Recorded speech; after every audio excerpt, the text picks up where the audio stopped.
My name is Ryan McLaughlin. I'm the CEO of the Northern Virginia Association of Realtors, and I'm honored to be here to moderate the next discussion, the CEO discussion. And I want to first thank Kristen for bringing me up here. Our final panelists here have made waves in the real estate industry with their leadership, their success, and their inspiration. So I want you to please welcome our CEOs to the stage to discuss gaining insights into leadership and strategic decisions. Donny, Samson, Eric Pearson, Kymber, McLaughlin, and Justin Levitch. All right, very good. So let me take a moment to introduce the panel to let you know who we're talking with today. I think we all know the one and only Donny Samson. Donny is the CEO of Samson Properties. He's helped grow Samson Properties from a small independent brokerage to the largest and most productive company in the DMV. His passion for real estate is only rivaled by his dedication to his wife and his 4 girls. In his free time, you can find him announcing youth games and coaching his girls. And I've seen it firsthand. My daughter's lacrosse team played his last year. And I looked out in the field and I was like, who is that coach yelling like that at their team? And I was like, no way, it's Donny Samson. Look at that. We also are joined by Kymber Lovett-Menkiti. Kymber is the real estate pioneer. All right, go for it. No? Kymber is a real estate pioneer, sales expert, and transformational leader. As operation principal of Keller Williams Capital Properties and regional director of Keller Williams Maryland, D.C., she leads 4,000 plus agents, setting records and breaking barriers.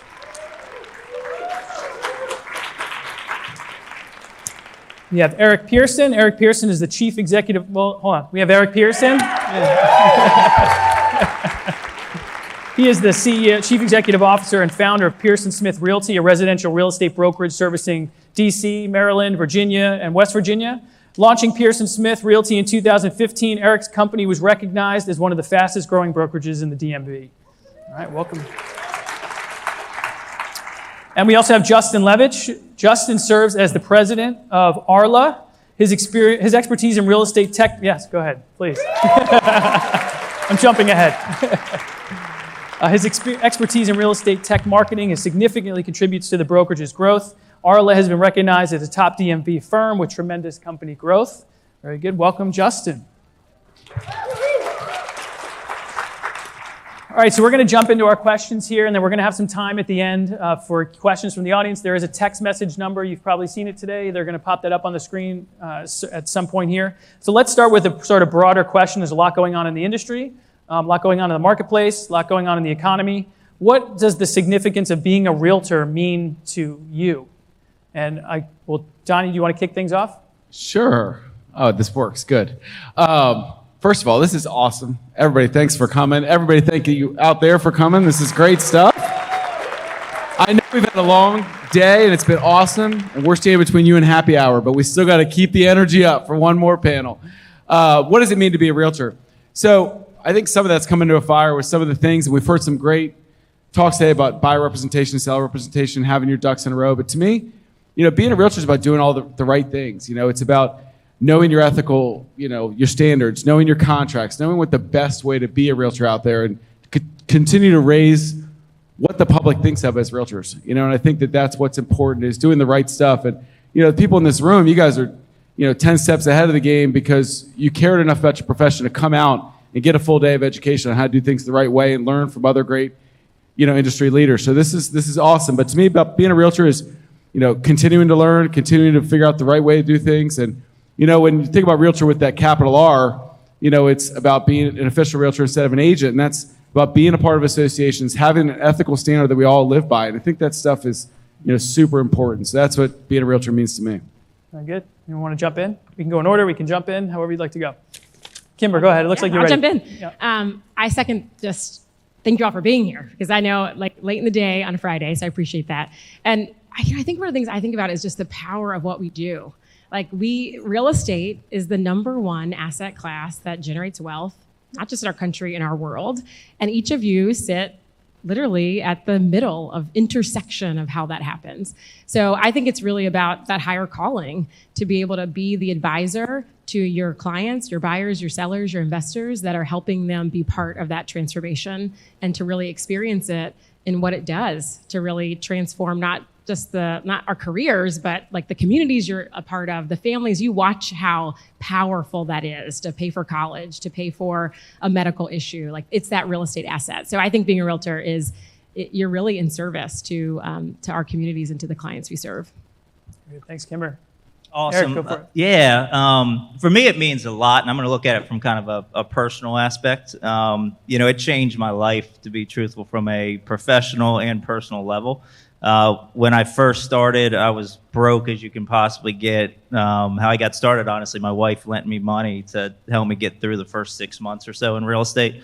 And now I'm pretty comfortable financially, but personally, it's kind of allowed me to spend time with my family, my kids, and also kind of wake up and really enjoy what I do on a daily basis. And I like to think more importantly, I've been able to do that for some agents, right? Kind of help them reach those levels. And I think for all of us up here, that's our North Star in terms of what we're doing. So if we have the ability to impact their lives and then together impact clients, that goes a long way. So for me, it means a lot. And hopefully by meaning that much, we can continue to give back and do more and more for the industry. So Thanks, Eric.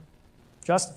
Adding to some of that stuff. Largest investment in people's lives, largest wealth builder in the United States. We have the opportunity to be the stewards of that for people. I mean, doctors save lives. They're great. We advance people's lives. I'm not comparing us to doctors at all. But to have that responsibility and really for you guys to show up here today to show that you take it really seriously, I think that's what's so cool about being a realtor. And I'm going to add some color commentary to this as well, because this is something personally really passionate, personally means a lot to me. The distinction between being a real estate agent and being a realtor. And you're part of something bigger than yourself. And what attracted me to this industry was you're advancing the American dream of homeownership. What's more powerful than being able to be that connection between a client and their opportunity to own the American dream? It's so powerful. And of course, being a realtor means being a member of NVAR, right? The Northern Virginia Association of Realtors, which everybody is here, right? And maybe Greater Capital Area Association of Realtors too. That's fine. Any of the great That's associations. fine. Did you want to add something, Donny? No, I did have one thing I wanted to add, and you guys were smarter than I was. But Kymber got me going on a topic that is kind of important to me. And as you get into production, we heard some great team leads up here and people that are doing production through the nose. And, I think when I started to get to that point in my career and I was selling a lot of homes, I always had to stop myself and try to remember, and it's this, what Justin just talked about, that this is the most important thing in their lives. And it's the biggest financial thing that's ever going to go on. And I caught myself at times when you're doing 50, 60, 80, 100 transactions more a year, like it's just a transaction and it becomes so unaffectionate, for us. But I think it's super important that we remember that this is so important to them. And if you show that care and you dive in, and, John Coleman was really eloquent about that before. And I think that's super important. That's what being a realtor is. That's probably what, Eric said it so well about how he got started and how it could change his life. But, we affect real people and their lives. And we sometimes lose sight of that when we get in these things talking about how to build your business and sell hundreds and hundreds of homes, but each one is such a big deal. And that's what's really cool, about our profession, I think. So what are some of the, well, go ahead. Yeah, I just want to add that I'm sure you guys have been through this, but selling your own house. I realize that every time that happens, just how emotional, what do you mean they don't like my hardwood floors though? So, it's one of those when you put yourself in that scenario each time of wow, it does get emotional. It is very impactful to them. You always think that way. It kind of goes a long way. So how do you, as leaders of your companies, how do you coach your agents, or what would you say to the audience? How do you enforce that idea of that personal connection and realizing the passion and personal interest that they have in the transaction and kind of keeping that close to you? What do you tell them? What do you tell your agents? How do you keep them focused on that part of the transaction? I think really focusing on that it's a relationship, not just a transaction. Because ultimately, I had one of our top agents reach out to me the other day, and he was like, can you believe this amazing client I've been working with, she reached out to me and asked for a dentist recommendation, right? He's like, she's runs all these businesses and owns all this property. Well, the reality is that she sees him as a conduit to all of those resources. Think of how many times, like, you're actually doing your job well when you become that central point for your clients throughout not just like that short period of time in the transaction, but really for the life. Like, we've been thinking a lot about it in terms of homes under management, that if you look at your database in terms of families that you serve, homes under management, that you're really becoming that long-term resource. And I look at that as where the industry's going. And the real estate professional really becomes a professional about home, all things home. And that allows you to really build an unbreakable business. Someone had their hand up. Justin, no? No, well, Okay. I would just add that what Kymber just said, that's what gets you repeat clients. When you treat them like a transaction, you probably won't have as many repeat clients. Yeah, 100%. You know, to keep it relational and to continue to, I mean, this is sphere of influence stuff, but, you know, we talk a lot about, you know, there's all these surveys that 90, 91, 93% of people like us the first time that they use us, and they're a good part of the transaction, but 13% of us use us again the next time. They use the same realtor, and that's a crazy stat, right? And that's the one I've been pushing a lot to people is like, I wish somebody had drilled that in my head early in my career, and I never forgot it. Because if we built it more relational, we don't think of it as, you know, transaction, wham, bam, it's over, move on to the next one, let me get my check. Like, clients they feel if you're just about the check and you're not about what's best for them and building that relationship. And if you're truly at the heart of that and staying connected and being what Kymber's talking about, all things home, you're going to have 60, 70, 80, 90% of your people call you back because they all, for the most part, liked us and thought we did a good job the first time, but they forgot who we were because we didn't stay a part of their lives. And it was just one transaction. We never talked to them again. And I think it was Jennifer Mack she was saying that. It's like, we work so hard. We talk to these people like 10 times a day, and we're all a part of their lives for 6 months, and then we close it and we never talk to them again. You know, and it's not a ringing endorsement for how we always treat people. So it's reminding people, you talk about it as a leader, how do we do that? We just have to continue to remind about those things, you know, and we can't dig into every single person's relationship, but if we try to make those points consistently, then hopefully we can all remind ourselves that that's the best way to do things. Eric. Yeah, and I would say listen. Obviously, everybody has a motivation behind why they do something, right? Could be divorce, could be death, could be kid, could be, you know, move down, you know, sellers or whatever the situation is. Just listen to what they're doing, because with each time, there's going to be an emotional side to it, whether it's excitement or honestly not being so happy about the situation. So as long as you're listening, you're going to want to put in that level of service that helps them meet their needs. So the role of a realtor has evolved. It's constantly changing over time, you know, from being the person that unlocks a door to a home to being a person that's interpreting data to the collector of data to a counselor and advisor. How have you seen the role of a realtor change, particularly in the last several years, and what do you expect the next generation of realtor looks like? It's a big question. It is a big question. I'll take the first stab at it. I think it's evolved. You know, it's funny. Casey's in the back there, and Casey's a force of nature with his personality, and Casey does so many things great as a realtor, but he was so wise that he talked about, like, you can't know it all, right? You know, Casey's 65 years old and been selling real estate or in the real estate industry for 30 years, but it's about always evolving. That's, you know, and how you continue to learn from what's out there. And to me, it's about finding the tech that can help enable us to become a better realtor and become better at communication, better at marketing, better at these things, and not just marketing our business, but marketing the home. So I think that how it's evolved is that, you know, you don't have to do certain things. I mean, you can sell your 5 or 10 homes and just work on spreadsheets or word of mouth and those kind of things. But if you're really going to be that true pro that goes to that next level, it's finding the right cocktail, to use Casey's word, of whatever technology works, whatever systems work. And I think it's about being more efficient and showing that value, because the reality is the biggest thing that's happened in the last 10 or 15 years is that people can find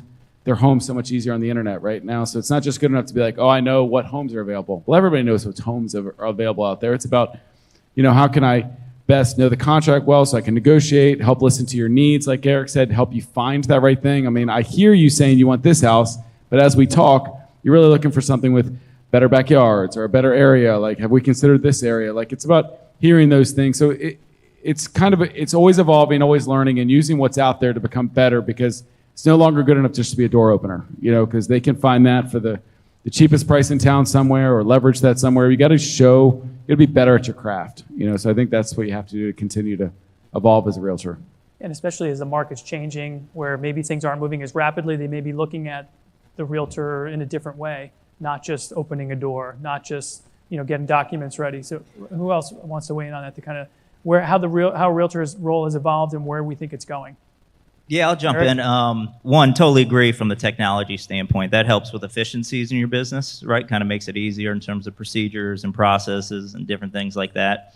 But in reality, I don't think it's changed too much from what the goal of what you should do is, and that's consistency and execution, right? It's always just having those things in place, and you're going to see the success kind of happen in your business. So those are the two key words that I've kind of just live by, in a sense of that makes the difference. Do those, you're going to wake up and you're going to see the results that you want. The other funny thing when we got this question, because when you're on these panels, you get the questions beforehand, right? It's not like we, come up with it before, but it was like, hey, you have to look at the questions. Is it going to change like fancy cars and kind of dress better to get business and things like that? And if anybody knows me personally, I'm probably the worst dresser in the world, and nothing's going to change that because my wife has tried for a very long time and it hasn't come into play. But one thing I am doing on that side is I decided to go a little gray on purpose because I thought a little salt and pepper may kind of change things in terms of experience and look to it all. But end of the day, two words always live by: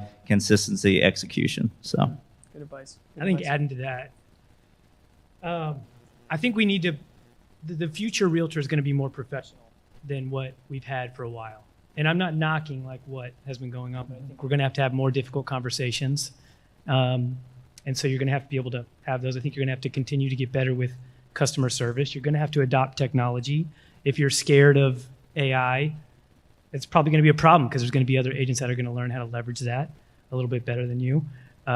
Professionalism on clothing, though, like that's fine. How Eric dresses is fine. But I would say, Eric and I might view differently on this. I always wanted to make sure that if I was showing someone's home, that I looked like I should be showing someone's home.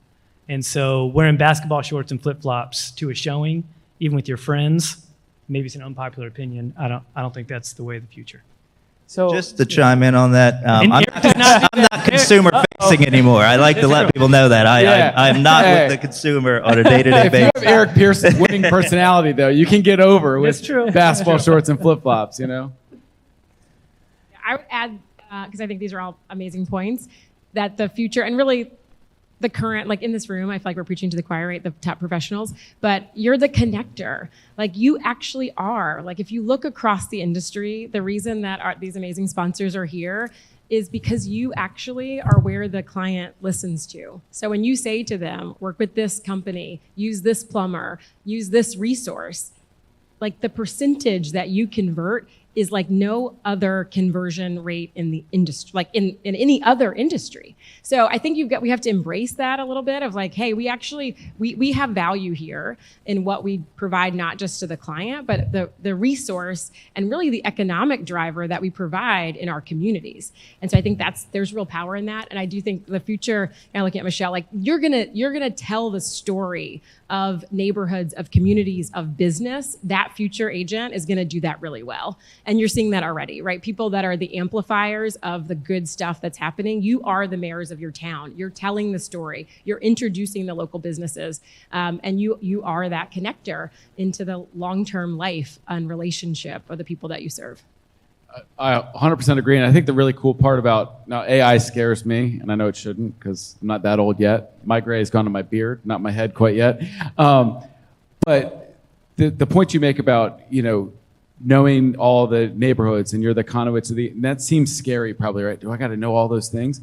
Well, there's one really cool thing about AI and all these things. You can learn so much more faster now, which is a really cool thing.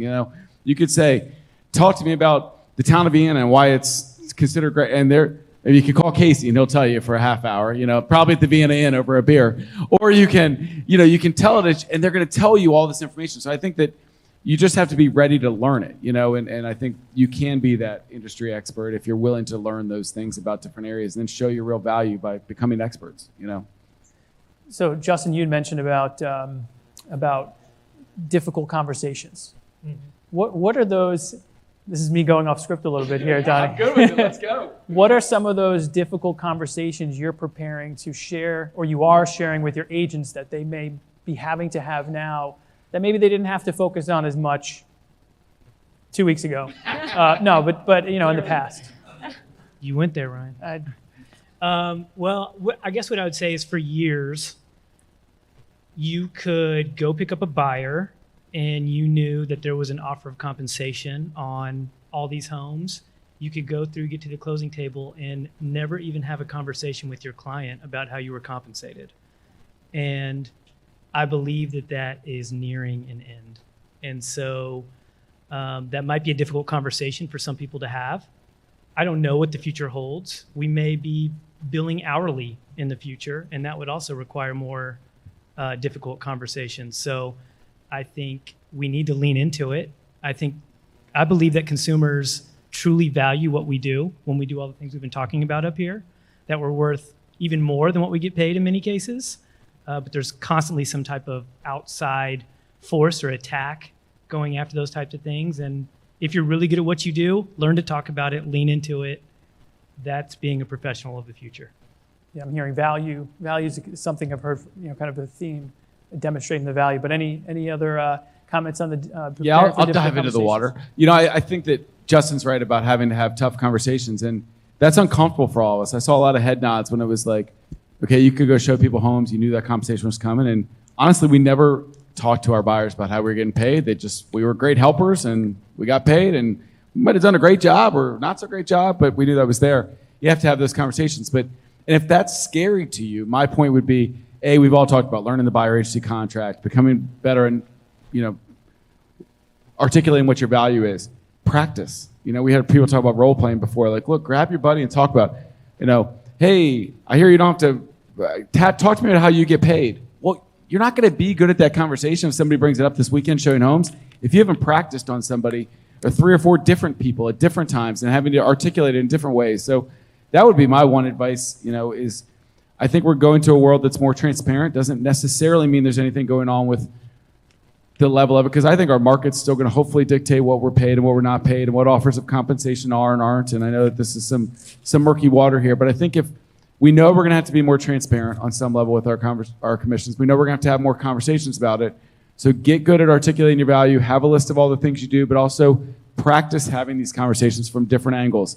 Have your buddy ask difficult questions from a buyer or lister side and answer them. And you're going to stink at it the first couple times. You just are. But then when you get it in real life, you would have practiced 10 times before. I always say, look, my first open house ever, if you were there, I was terrible at talking to people. I probably stumbled all over myself. I had no idea, right? But the second one, I was a little bit better. The third one, I was a little bit better. We didn't all wake up just great at talking to people about real estate, but it was those reps, those times at bat that get you better. Well, then take some side reps, take some practice. Nobody goes to play games without practicing. So you gotta practice having these conversations because they're new, So that would be one advice I'd have is start having those conversations with people in the room sitting next to you. Practice so that you're ready to have these conversations when they come up. I think that's great advice. Thanks, buddy. Practice, right? Practice it. Practice? With a friend, with a colleague, work out the kinks. But you need resources to practice with. And I'll give a plug for MVAR here. We have resources at NVAR that are available to realtors. What are some of those resources, Ryan? One of those would be nvar.com/competition. Oh. And one of the specific resources that we have is, I don't know if you're aware of this, but there are about 230 steps in a real estate transaction. And there's about 70 or so specific to working with a buyer. That list you can embellish, you can use as the basis of your script to better understand the value you're bringing to a transaction working with buyers. So that's one resource. But Kymber, it looks like you were going to add some perspective. Yeah, I was actually going to add that there's a NAR, right, which I think is where that probably comes from. NAR did 179 things that the real estate agent does.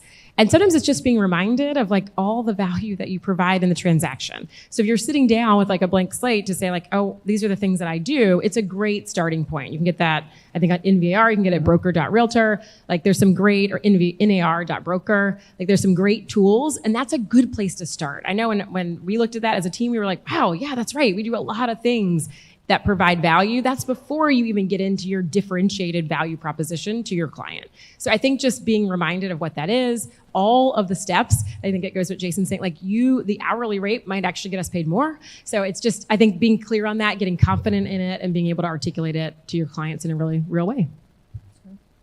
Either of you want to weigh in on that? Awesome. The only thing I was going to say is just being present, right? Obviously, brokers up here on stage are always trying to give you the information so you can go tackle these. NVAR, like you mentioned, a lot of people in the room said, yep, know exactly where that is, but I'm sure there's a lot that are saying, oh, I had no idea they had that, when it's probably been emailed out several times. So just be present, pay attention, because you got a lot of great people, leaders, associations, that they are doing things to help you get through this, basically. So that would be my key takeaway. So. Anything on that, Justin? Anything to add? Okay. It's just remind me, Yeah. I used to learn by trauma. And I was like, I'm never letting that happen again. And don't learn by trauma on this one. Don't work a deal and end up not getting paid at all because you weren't comfortable having it. All right. Practice. You can only take one. You only take one. I'm never going through that again. Eric made a great point about being present, though. It's being connected. And look, we're speaking to the choir. I mean, 250 people in the room, or however many 300 people that came today. But sales meetings, whatever your brokerage is, get connected. The brokers that you're at, they want to lead you. They want to try to give information. They want to have these conversations, but you got to be there to hear them. You got to listen to the emails. You got to go to the meetings. You got to plug into what NVAR or GCAR or whatever your association has. And look, Eric and I were at a meeting with Ryan, and Ryan was talking about some of the stuff they did, and I'm going to throw Eric under the bus with me, but we were like, you guys do that? You guys do that? We didn't know all the information, and we're leading fairly large brokerages here, so it's about connecting and figuring out all the great resources that are out there for us, to use. Well, it's one of the things we've been trying to emphasize, especially in the last several weeks, is that NVAR is a partner for you in any of these challenging situations. Clearly, you have great leaders in your companies who are there for you and your partner, but as an industry, you also have a partnership with NVAR, so please take advantage of those resources and connect and learn, as so many of you have done and led by. So let's shift to looking at the real estate industry, the marketplace. What's your projections for, let's say the real estate market. What's your outlook on the real estate market? Let's say in the next 6 months, maybe by the spring market, and what are you expecting in the next 2 to maybe 3 years for the real estate market? Where do you see things going? Who has a crystal ball? Anybody? It's $1 million question. Well, I will jump in first. I do not have a crystal ball. I'll tell you why I've been a little weary, and I'll give my thoughts because it's kind of a cop-out, is, if anybody that's been in the, some of the earlier panels did such a good job of this. Raise your hand if you've been in the business longer than 10 years. Wow, that's way more than I thought, right? All right, how about 15 years? That's still a really good group. So a lot of you guys know where I'm coming from this. Like, I just over 20 years. I know. Too young to be, no. But, if you lived through 03 to 06 and how crazy it was, and we thought the world was never going to end and everything was perfect, and everything was just going to continue to be amazing, right? And then you lived through 06 to 11 after that. I became very gun-shy about too many bold proclamations like I knew what was coming next. I'll tell a story of, like, my dad is amazing, and he helped start Samson, and did start Samson and grew it, and everybody in the room that knows my dad loves my dad. But, he sat there with Meredith and I in 2005 and was like, oh, you gotta rent this house forever. This real estate market is just going to continue to go like this. Well, like that day, it was like the very peak of the market. Could have sold that first townhouse for $535 before I, hit submit in the MLS, and then all of a sudden, in no time, that thing was worth $350. So this is a guy that was leading a company, been in the business 20 years, and he was wrong about where it was going. So, and I'm not using it to throw him under the bus. I was just saying, I'm a little gun shy about making huge sweeping proclamations because we don't know, right?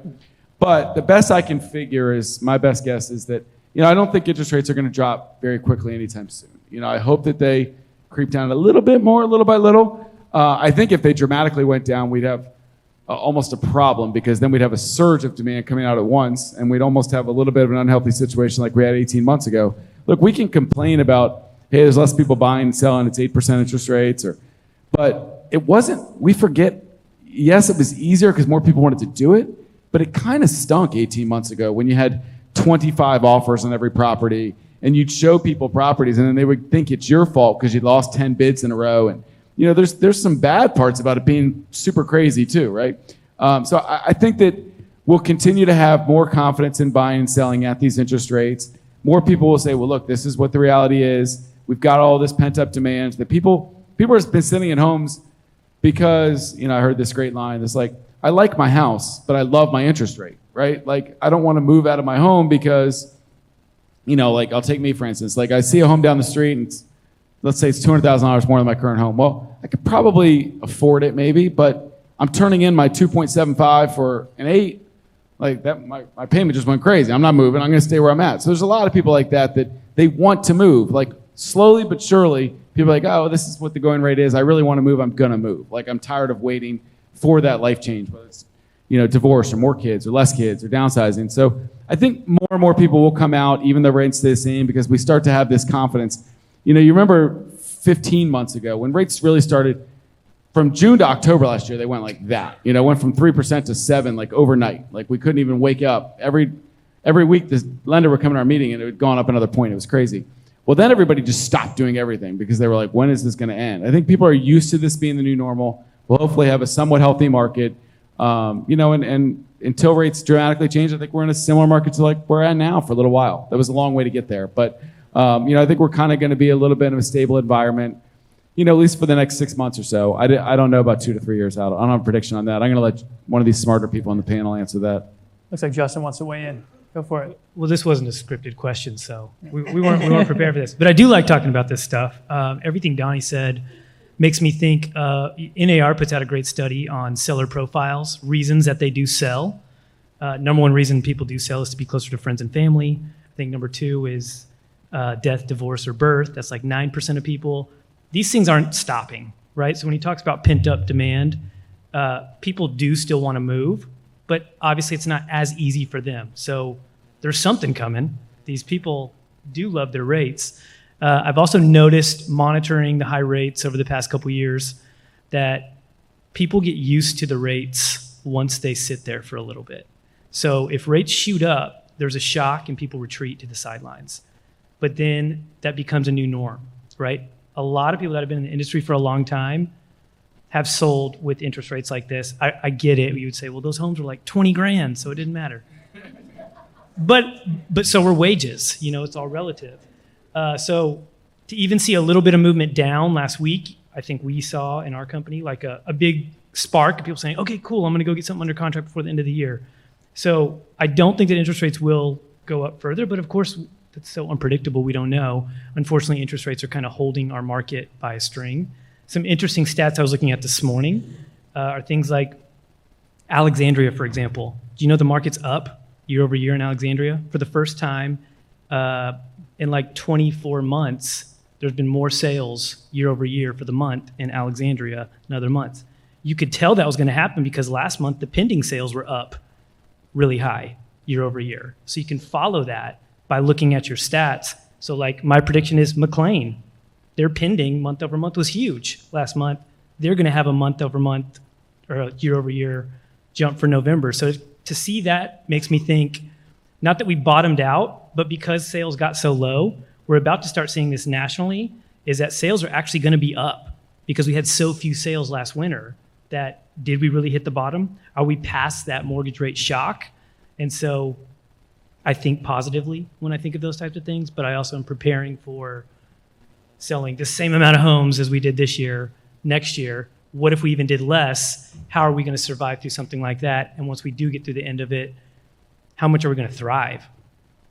So being a local market expert sounds like a really good suggestion or a piece of advice, not just looking at the market as a whole, but really breaking it down by the communities you're serving, understanding those markets, and being able to communicate about those markets to your clients, which, by the way, we have a resource for that, Donny, on NVAR's website. Yeah, so check it out, Market Stats. It's and great. we also put out a real estate market forecast for the greater Northern Virginia region. We're just about to release next month 2024's forecast. We work with Dr. Terry Clower with George Mason University, and we have a panel of key brokers and leaders in the industry that help us come up with that. I see Michelle here shaking her head. She's on that group, and a couple of others. But I want to get back to the question in a moment about how does a brokerage plan for these shifts in the market or what you're projecting. But let me let Eric and Kymber weigh in on your projections, your predictions for the market in the next couple of months. Yeah, and shout out to you, man. I know nobody's working harder in this room than you are right now, so thank you for doing that on behalf of everybody. Thanks. We finalized our AOP for next year today. We have it completely flat for next year. What's an AOP? So just like annual operating performance. Oh, so, gotcha. You didn't know that, Donny? But just My But AOP will be out next week, guys. yeah, we have it, and again, this is a prediction. Could be completely wrong because there's no crystal ball. Completely flat. In terms of rates, that's so unpredictable. You don't know what's going to happen.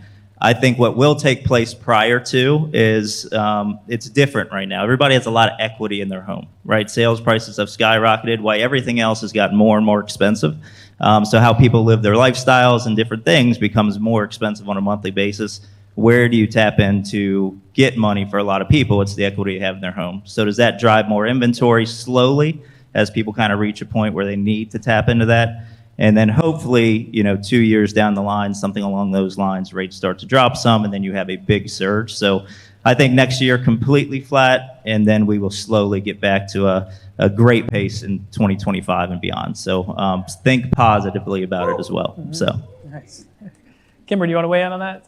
Yeah, I mean, I think it's a perfect storm. So I think we're going to see it's going to be rocky. We have a rocky, bumpy road ahead of us in the real estate industry. There's no question, right? We have appeals and new litigation and DOJ investigations. And so we are going to be not only like in the backdrop of rates and low inventory and all these things, you're going to be, and having to, all of us, right, dive into new conversations, perhaps, right, that maybe people weren't having before. You also are looking at predictions that we're going to see 200 to 250,000 as a minimum get out of the business in the real estate agent world. So it's like, that's just the backdrop. So then I talk to a lot of our agents that I have an opportunity to consult around focus on what you can control.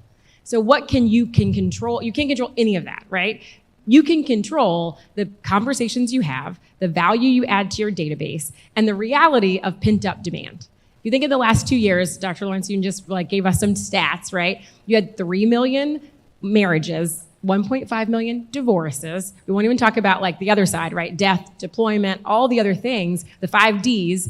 So when you're focusing on the things you can control, which is the value that you add to your database and to the conversations, when I talk and coach agents whose businesses are up, when we're down 40%, they're having their best years. It's the consistent theme for all of them is that they have strong database businesses. They are adding value. They know their database. They're focusing on the contacts. And in that database, you're going to have death, divorce, deployment, diapers, and diamonds. You're going to have those 5 Ds. So just stay in front of it. I didn't know the last two. Thank you. There you go. The diapers and diamonds. Diapers and diamonds, which we all love. So I think that's the focus on what you can control, because it's going to be buckle your seatbelt. We are just in the beginning of this, and it's going to be a bumpy road. So I want to jump in on Kymber's point real quick, and I don't disagree on any level, but Justin hit on year over year being up in Alexandria this month. So we use the Bright stats a lot. I use NVAR, but we've got all these different associations we're in. So I use the Bright stats, and I do them weekly. When we're 25% year to year less sales at this point than last year, depending on what numbers you're looking at, right? Well, what I've noticed is that each month, especially each week, we're much closer to equilibrium. This week compared to this week last year was 8% less sales in the whole DC metropolitan market in the Bright thing. And last week it was it went from 20 down to 18 down to 17 down to, now we're at 8%. We're getting closer to even the whole market being similar to last year's sales. So yes, the whole year is 25% down, but at this point of the year, it's actually not that much worse than last year. So, to you saying flat, that'd be great if they were flat overall. Everything Kymber says is true, but it paints a little bit of a scary picture. But in this sense, I like to say, okay, even if there's 10% less sales next year, for argument's sake, and yes, it would be depressing if 250,000 realtors were out of it, but there's still thousands of sales out there for us to get. So I don't want to lose that portion of it, in that it's easy to focus on the negativity. And I think Jason or somebody said, who are the people you're around? And that's going to build what your mindset's like. Or can you be totally negative about, woe is me, the market, woe is me, interest rates? Or is it, look, there's still 10,000 sales in this area this month to go get, or there's 8,000 sales, or there's 4,000 sales in Fairfax County, or whatever. So flip that, and even if there's 10% less, there's tons of business out there if you focus. And like Kymber said, the people that are up focus in the sphere of influence. They focus on the fundamentals, and consistency and execution, like Eric talked about. Those are real things that can continue to push through a market that might not be ideal for everybody. You have to control your mindset, right? And not I didn't mean to paint it like you were totally negative. I was just. Well, I tagging want to on be that. totally real. Like, I like real. right? $5.4 billion in one state is a lot of damn money. Like, right? Like, let's be real about what's happening. I mean, we all woke up last Friday and Apple News' headline was the way you pay your agent is getting ready to change. That wasn't just in this room. All of your clients woke up to all of our Apple users, right? Like, if you're an iPhone user, that's what you woke up to on Friday. And so if you're not preparing for that, like, I think the 250, the people in this room are learning base. You're digging into what you need to dig into, but I guarantee you a lot of agents are applying for jobs right now.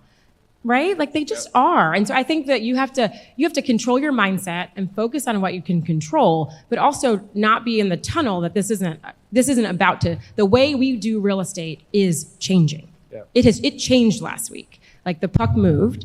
And so, like, just be ready that, like, you better start doubling down on that agency agreement. You better start having these conversations, because the game will be won by the people who are willing to get to professional, like, to just level up.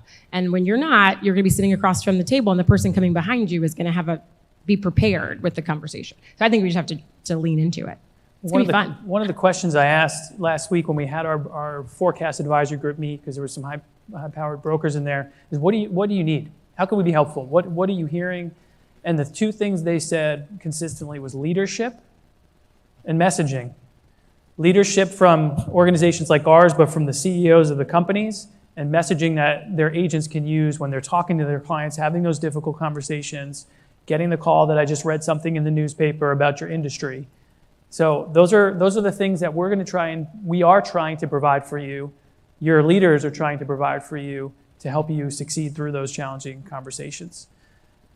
And I think it's better, because we've had some questions, at least in our brokerage, and I'm sure you all have as well, that, what are you going to put in writing? How should we start using this language and this language? And, I think we're all a little tentative about putting anything as far as how we should change our business. And I think that Ryan, from, being the CEO of NVAR and, the DC Association of Realtors and GCAR and these other ones, they're going to come out with official languages and official things and messaging that we can all use. So we're giving our best advice, but we got to be careful that, we want to instruct the best way possible, but we have to make sure we're on the right side of the fence on how we're messaging this stuff going forward. So that's why there's a little bit of somebody, Silver Spring last week in one of our meetings, like, I want official language from Samson. I'm like, look, I heard some of the stuff from the trial. Like, they're pulling out anything that anybody wrote in an email years and years ago. Like, I'm going to be a little bit careful about what I say. So we're looking for that official leadership from the associations. And that is coming from, we just had a brief conversation about this. Yep. That is coming from NVAR. We've made some modifications to our forms, our standard forms.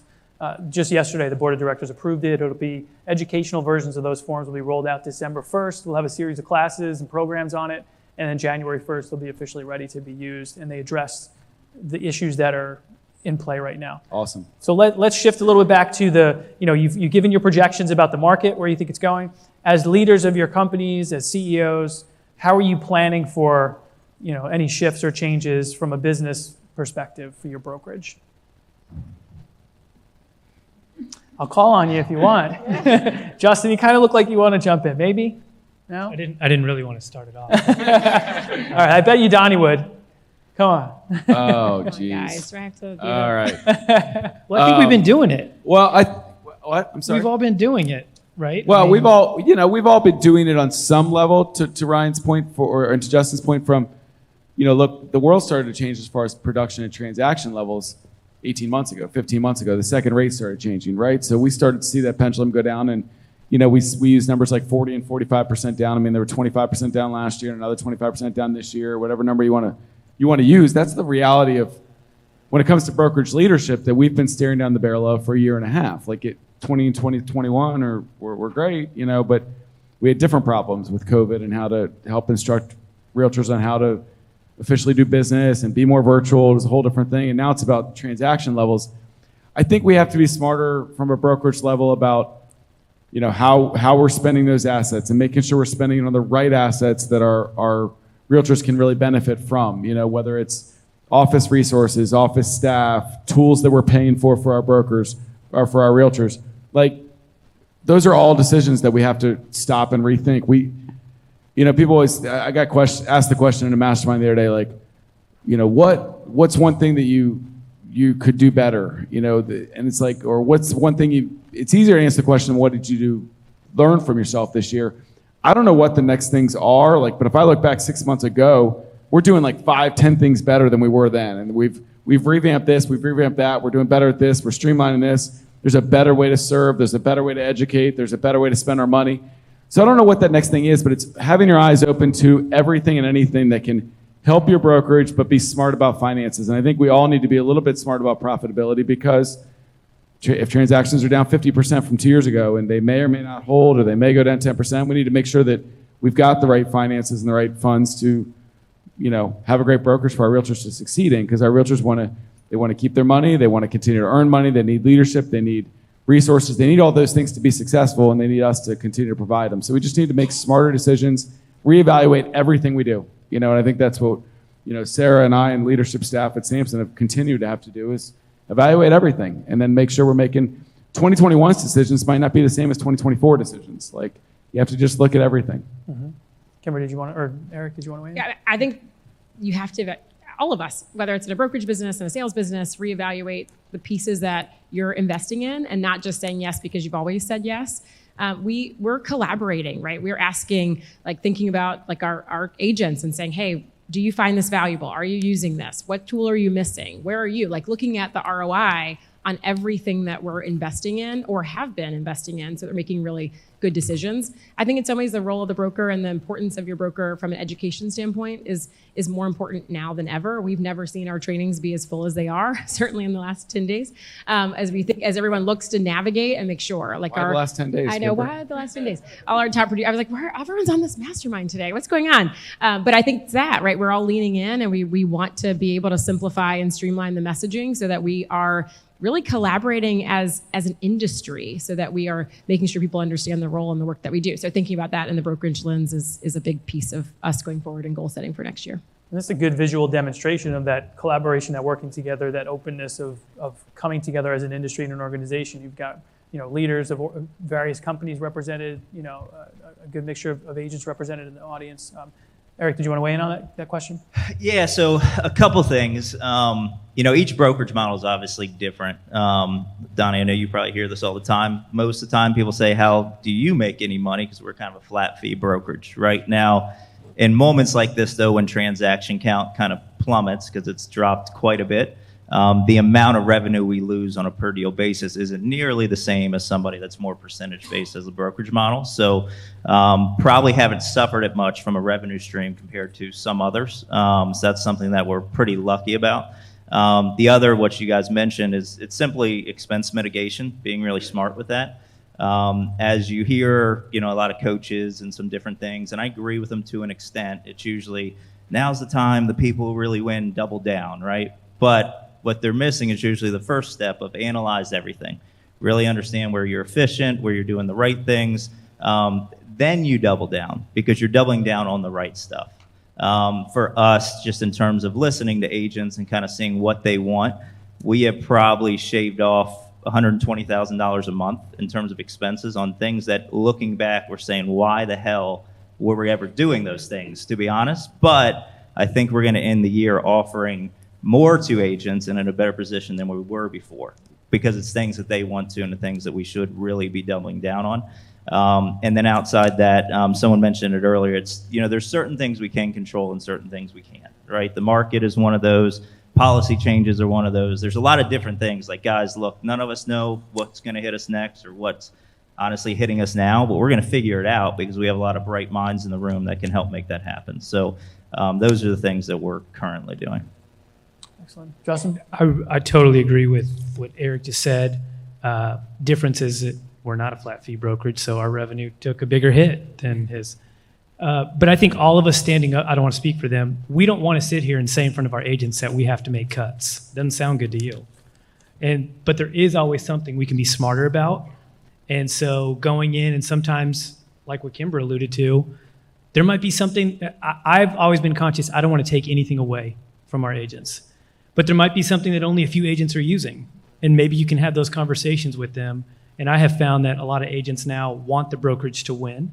And they want to make sure that you're doing smart decisions like that to stay in business and help them thrive and reinvest in other things. So we've made a lot of strategic decisions like that. We still have more to do, but it's really important to us to make sure that our agents never say, the water tastes different here. And to Eric's point, we're so much better off now, and why the heck were we spending money on some of this stuff in the past? But even as individual agents or as teams, there's probably some stuff like that you need to take a hard look at too. So looking inward, yeah. Yeah, Eric, did you want to add something? to add to that, because I'm with you. I hate making those announcements, right? Because every time it's like, oh, what's going on? But the ideas around those, how you can shave off, simple ones, office space. Like I have a keypad to every office. I know if we have 2 people going in a month versus 200 people going in, and each office kind of has a different vibe. So looking at those and analyzing, like, hey, is this really important to us? Another thing, it's honestly technology, right? There's so much great technology out there that oftentimes the brokerage tech stack that is offered to you, you maybe find something else. So we know very easily, does this have a 2% adoption or does it have a 20% adoption? We usually weighted on like a 15%. If we're getting 15% or more, enough agents are finding value in it. But if it's but well below that, hey guys, let us save this so we can put it somewhere that you really, really want it to. So we're always analyzing each thing with like a true look at it, say, does it end up being better for the agent and the company overall so we can all go win? That's the goal of everybody. So, Did you want to add something to that, Donny? So you were going to jump in before? No, I'm Okay. good. I thought about it. That's fine. Justin, you're good? You've got your microphone kind of like this. It looks like you want to say something. I'm just getting comfortable. So I think we have time for maybe 1 or 2 more questions, and then we want to open it up to the audience to ask questions. Hopefully you have questions you want to ask of the panel. So let's do the one question that's been asked in several of the panels today. What unpopular opinion do you feel strongly about within our industry? Or what opportunities do you see now in light of the current events that we've been citing? So you get a choice. I'll tackle unpopular. It's going to be unpopular with some people in the room, possibly. I think it's too easy to be a realtor. I think, oh, there you go. Wow. I think that, I was 22 years old. I studied for a week and got my real estate license online when I was, 22, hanging out in my gym shorts and cut off shirt in my parents' family room. Like, that shouldn't be how hard it is to get your real estate license, right?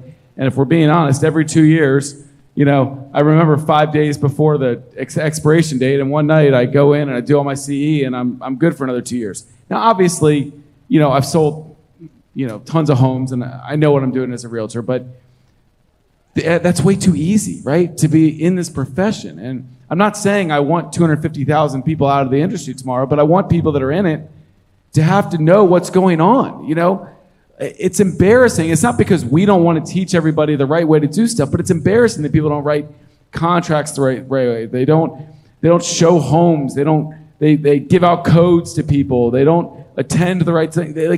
The bar for what people do in this industry is just, it's too low to get in. It's too easy to keep it, and that's what I don't want. And, NVAR and NAR make all their money off dues. I'm not trying to step on that, but I do think that if it was harder to get your license and harder to keep your license, our whole profession would be looked at the way that the people in this room want it to be looked at. And the problem is it's that bottom percent that don't take this job seriously that are the ones that give us a bad name. And that's my unpopular opinion, but I guess it's popular in this room. So.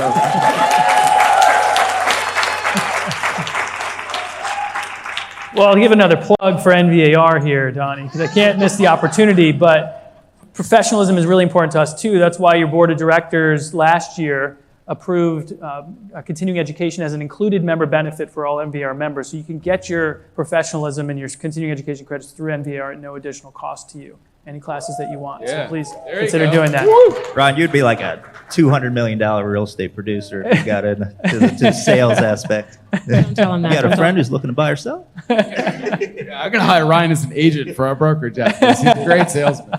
Well, I think there's a real question too when you look at the litigation, that easy access is what made us more vulnerable, because how many of our class action attorneys all pretty much charge the same rate, but they're not on the stand. And I think there's a level of the professionalization of an industry that made us an easy target. So I think there is definitely an opportunity for us to continue to level up. I would go on the other side of where's the opportunity in this? And I think there's a huge opportunity as an industry for us to keep really coming together in terms of how we collaborate. I think a lot of where we've been most vulnerable is when you look at like technology attempting to disrupt, or now legal or policy. It's because like they assume that we're all battling with each other on the inside. And I think as we come together and really define and defend and promote what a realtor is and the value we provide to our agent or to our clients and the communities that we serve and the impact that we have, I think we actually have an opportunity to collaborate and tell our story better. And I think that's one of the opportunities that will come on the other side of this. I'm going to go two on the unpopular. Now, the first one truly, I think everybody in this room maybe actually will agree. It's usually just agents don't agree with me when they're in a position where they may have to do it or may have the opportunity, because we don't, is dual agency. Dual agency, it shouldn't be allowed, personally. I just do not think there's no way you can put both parties in a good position in it. So dual agency is one, and then the second, I need you to hear me out on this one because we're at one right now. And shout out to Donny and Samson, obviously, for putting this together. It's really an awesome event, seeing it all. So that's awesome. But so my unpopular opinion is agents attend too many of these, and I'll explain why that is. Think about. Still come back next time we do one, please. Think about what you've learned today, right? If you've been listening to these top producers and these different people, to be able to go and actually implement and execute that, there's no way you can go to one next week, learn again, forget completely what you learned at this one, because it's never going to come to fruition. With this stuff, again, you take it and make sure you execute. I stopped. This is the first one I did it for Donny, actually. He caught me in a parking lot, and I said, "This guy cornered me, man." But I used to do it a lot. Every time I'd give out, like, on the screen, email, phone, contact me, I'll help anybody through it. And I think out of all the conferences, 2 people maybe ever reached out, right? 2 people probably ever actually took that. That day it was a great thing. And then all of a sudden it's one ear out the other and they don't execute on it. So biggest thing is the things you learn, make sure you put it into practice first before you're going out there and just trying to get a million different things coming your way, where it just ends up being too much and nothing is efficient in terms of how you're running it. So, Great response, yeah. All right, Justin, you're up. It's tough going last because I could just say I agree with all these things. So I actually feel like I'm just on the fly trying to answer these. So I just came up with one that does irk me, that might be unpopular opinion. I actually don't think that residential specialists, like realtors, should touch commercial deals. It's a good one. It's a good one. The old red commercial. Mild reaction. If you get into it and you learn your craft, great. You put the time in to do it, but so many times I see agents see the dollar sign of what could be for that, and I can say at least a dozen times I've had an agent walk into my office to say, "This deal closed, I don't know, when am I getting paid?" And I look at the contract and I say, "You're not getting paid." And Well, Justin, to that point, I think that, and I could be wrong here. There's nothing, I'm not, but there should be a commercial separate license that you have to have, and something like that. You're right. Look, I negotiate my own leases, but I'm not even sure I should be doing that, right? Like I never took anything special to be commercial. Like, so your point, you're right. Like, we have to at least pass tests, although their bar's too low to pass residential tests, but we don't have to learn anything about commercial. They just let us go do it, and of course we're gonna screw it up. We didn't learn anything. There's consumer protections in residential because it's the consumer buying stuff. There's not as many protections for businesses.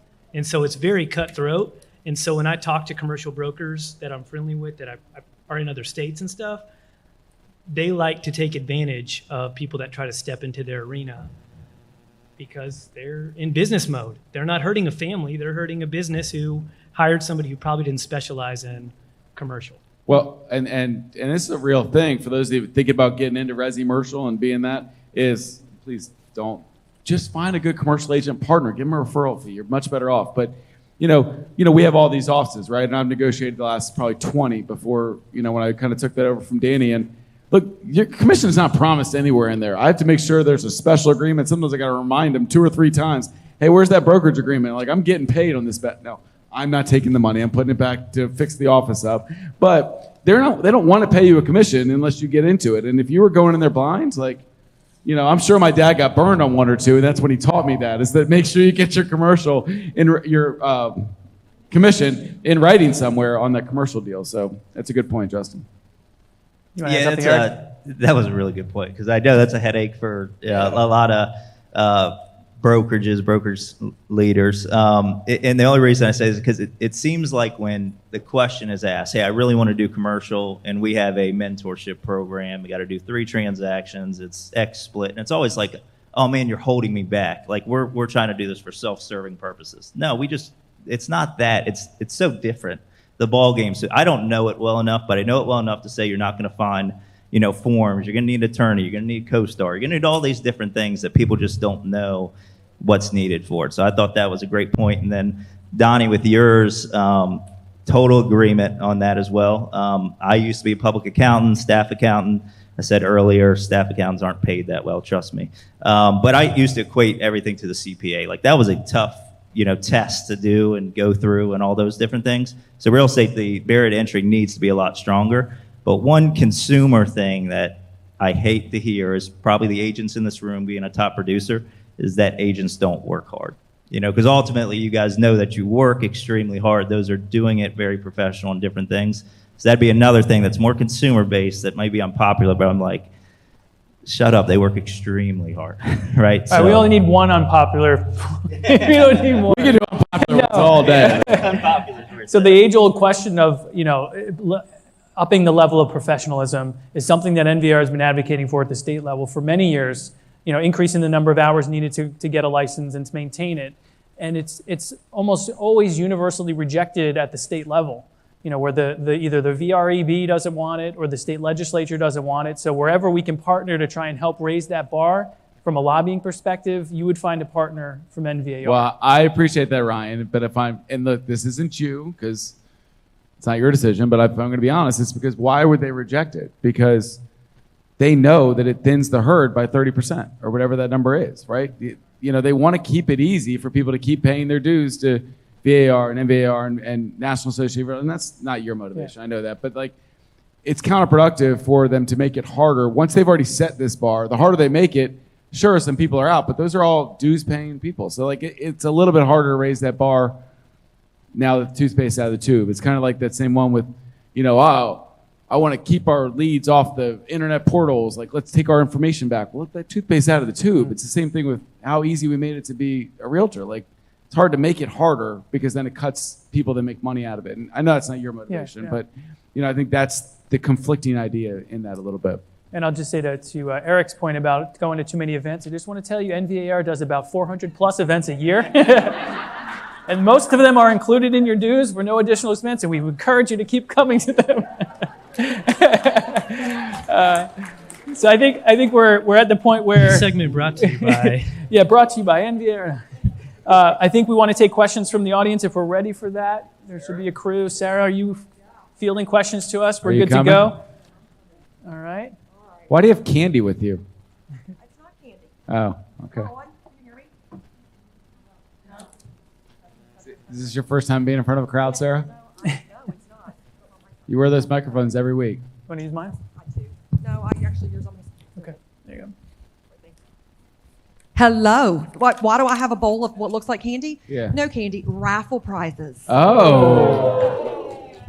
Raffle prizes. Spend that money. Yes. Excellent. Excellent. Okay, so question number 1. We all saw Donny dancing on stage. Who do you think would win at a CEO dance-off? So do you guys want to try it out and we'll see? Kymber. No. All right. No. I don't think we're going to do that, but I think Kymber would win. All right, so moving to real Go questions. with that. Although I've seen Eric. I'd have to have a couple of those drink tickets first before I'm doing any of that. Hold on. I've seen Eric play basketball, and Eric's got some nifty feet, so I think Eric would probably win that. Nifty feet is a new term we will now use. Nifty feet. Okay, so question for Eric. You just talked about the fact that you had an accounting background. So by the way, fun fact, we have the same major from the same college. He was just about 10 years behind me. 10? 10. How did you leverage your accounting experience to make the shift into real estate? To be honest, it was huge. I'm extremely good with an Excel spreadsheet, right? And really analyzing numbers and understanding how those things come into play. So with that accounting background, it was definitely a one-up in terms of jumping into the business, really creating budgets, understanding what it leads to. An example would be we're heavy online lead generation, and we have been for a long time. In that world, when people do it, they're typically just going off of, I closed the deal, this must be working, but they're not really analyzing lead expense versus, what you're actually making on it. Am I being profitable in this model? And I will say, if people here are working online leads, it does work to an extent. To me, I have found, especially on a 50-50 model, it works if you're an agent taking all the commission. It doesn't work from a company level anymore with a lot of the lead generation things that are out there. Say, I don't want to mention them by name, but there's a lot of them, right? They don't work. It's impossible to make it, basically okay. profitable. Throw them out there, Eric. No. No, so, and that's why we've switched primarily to referral-based models, right? That would be the Zillow Flexes of the world and different things like that. But just going and paying for a lead, the cost per lead has gotten so high, it doesn't make sense. And if you're not really tracking and analyzing every single month, that's going to be hard to do.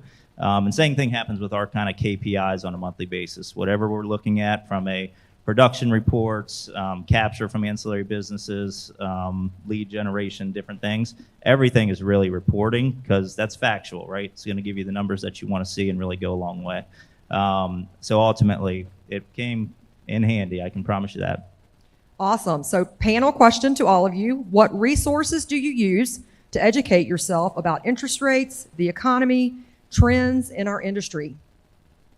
You referenced it. I think Bright is an amazing resource. Our associations are great resources, but depending on where you are and if you want to kind of get, Bright is the second largest MLS in the country, and so you're getting some really powerful data, and that also has different subscriptions that allow you to look at different industry news. So that's one of my go-to resources. I would say I do the Bright market reports, the smart charts through Bright too. We do those for a lot of different counties. I look at those.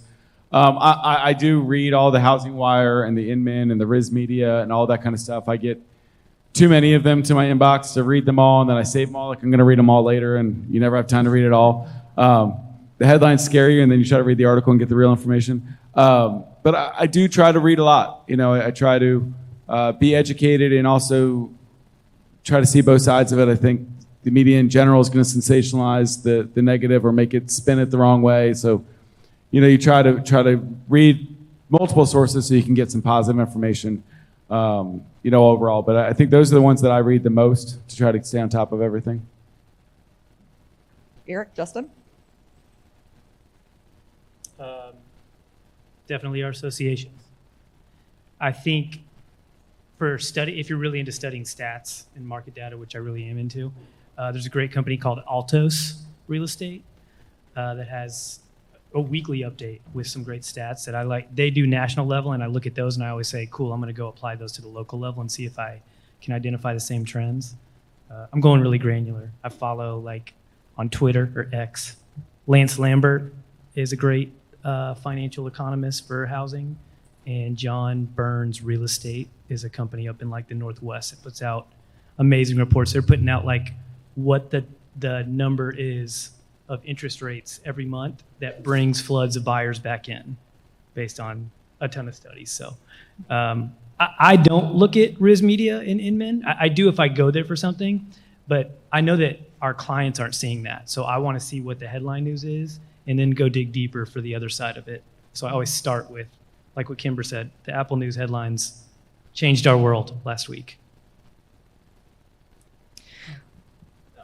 Oh goodness. I leverage, it's simple. It's people, to be honest with you. I'm going to call Justin once a week now and say, hey, fill me in. Yeah, I'm going to call Justin. What's going on? But, that would be principal broker, Chris Boris, if anybody knows him, he's our principal. He's just super sharp guy in terms of these things. So he's the one keeping me updated, or different partners that we have, managing brokers, et cetera. There's certain strengths that I have, and it's not studying the market every single day, but I have a lot of great people around me that kind of fill me on that information, so that I can be, dangerous with it, or, very knowledgeable of it if I can really take it all in terms of what's going on. So people would be the biggest thing that I leverage. I think Eric's got a good point on that. And when you get out of production every day and you're leading, I think you rely on the people, and like we have mastermind groups and this and that. And I think it's talking to your top leaders, your top teams, your top salespeople, because they have the most experience out there, and trying to learn from them because they're boots on the ground, and we're not.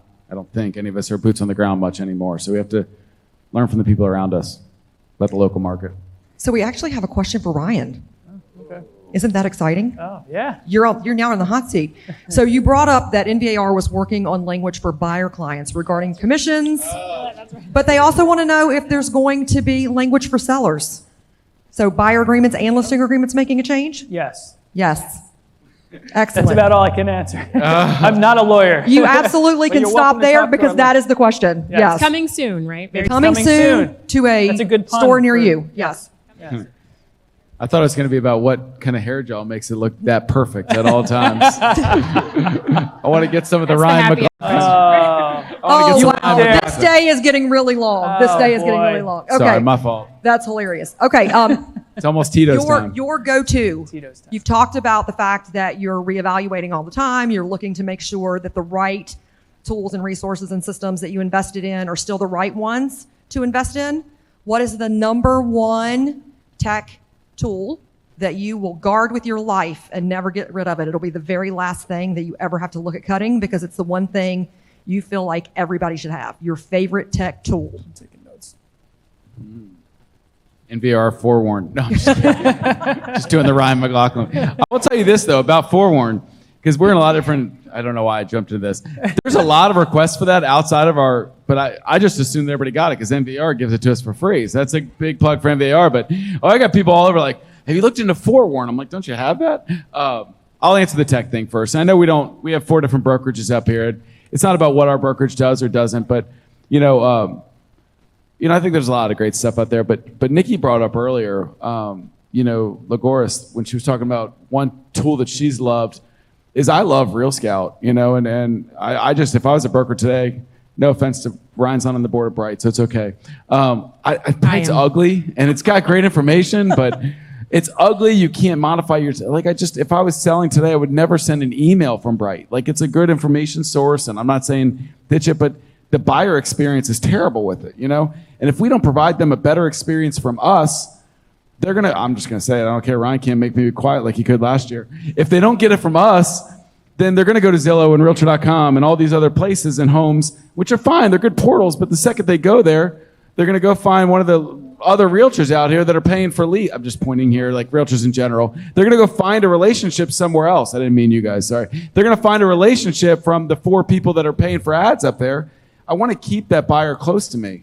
Part of building that relationship is finding a good thing you send that out to. So I personally have loved that we added Real Scout, and I think that something like that, there's different ways to skin the cat, but something that you're giving your buyers so they actually want to use that search engine, I think is key. Because if they don't like what you're giving them, they're going to go find it in a public platform, and then your relationship starts to disintegrate every time they look at homes.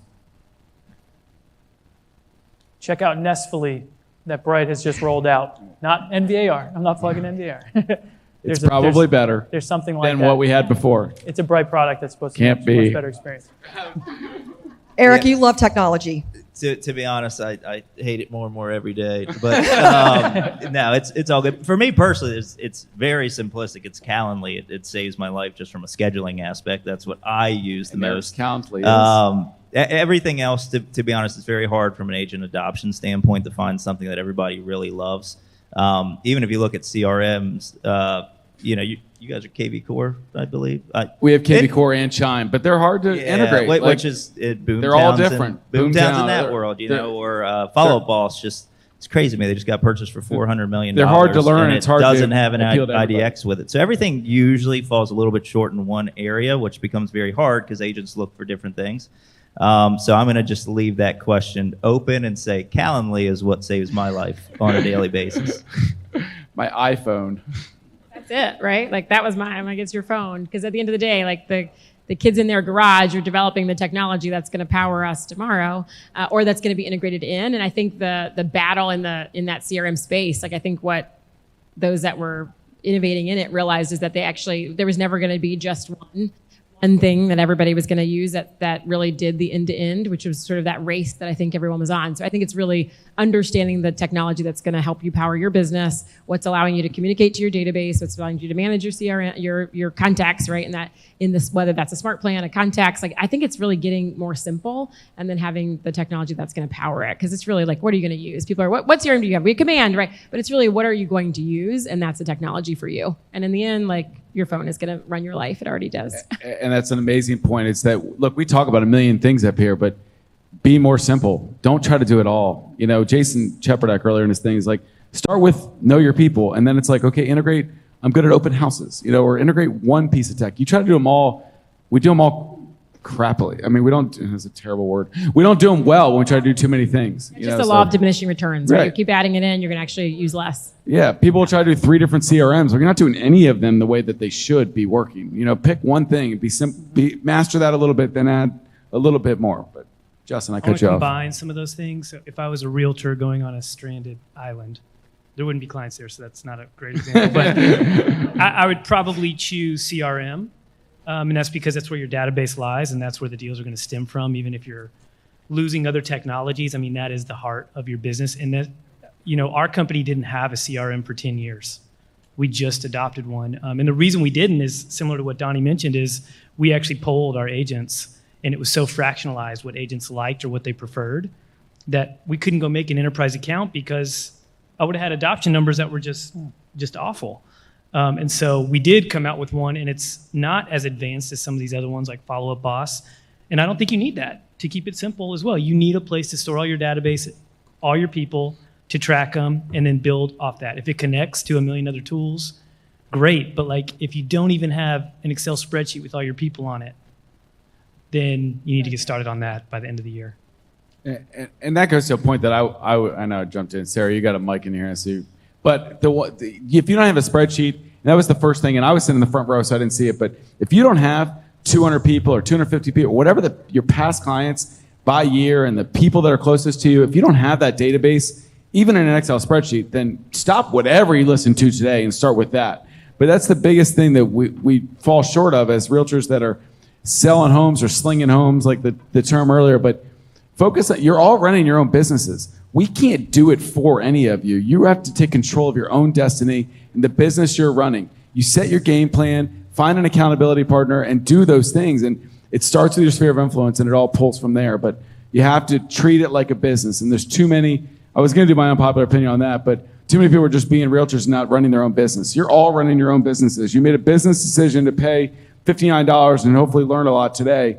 And that's, you have to treat everything you do as a business. Set P&Ls. Use all the, you're not running a huge company like Eric with your numbers, but you have to know numbers. You have to dig down to the personal level. That's how Eric started, 15 or 20 years ago, is individually building out his own numbers and then grew from that. I'm speaking for Eric. Yeah. Eric's going to rebut here. So, no, I actually agree with you. So when I started in real estate, it took me 8 months to sell my first house. I was an independent agent. And second year, I believe it was 72 sales. So it was a big jump. It was all how much the first year? It was 10 total, but 8 months. But it took 8 months to sell your first a house. It was all done on an Excel spreadsheet. I didn't have a CRM at that time. There was a lot of exclusivity at that time, so it was even hard to get one. But everything was done on Excel. So whatever works for you is really what you should be using. I paid for Top Producer and never used it. I was all spreadsheet. And when I got a production in 2016, I was, I'm embarrassed to admit that I was still in a spreadsheet, even though I paid Top Producer money forever. I was doing 100 sales a year and didn't even touch anything but a spreadsheet. You still are the king of a good spreadsheet. I know. At least Eric and I have something in common. Yes, We're big on y'all love numbers your and spreadsheets. geeky and spreadsheet. I like that. Guys, a round of applause for all of our panelists and our moderator today.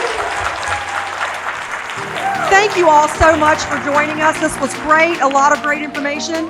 And we appreciate your time and appreciate you coming out.